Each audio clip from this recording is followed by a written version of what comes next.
The trial of Rod Ferral, often referred to as the vampire cult leader, was one of the most sensational cases of the 1990s.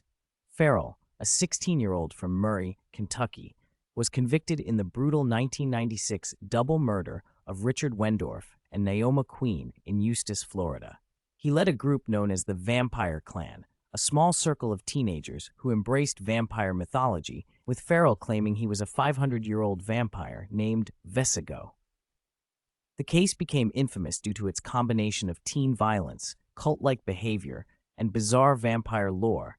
During the trial, prosecutors painted a chilling picture of Ferral as a manipulative and disturbed young man who wielded considerable influence over his peers.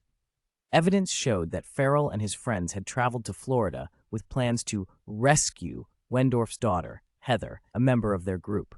However, the situation escalated when Ferral killed Heather's parents with a crowbar, reportedly claiming it was to free Wendorf's soul.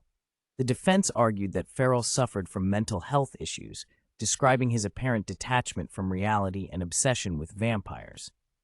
However, the prosecution emphasized the premeditated nature of the crime, pointing to Ferrall's detailed planning and the ritualistic aspects of the murder.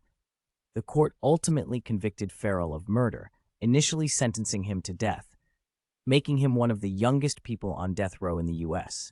His sentence was later reduced to life in prison following appeals. The trial and media coverage spurred significant public interest, focusing on themes of teenage rebellion, the influence of Gothic subcultures, and the dangers of blurred lines between fantasy and reality.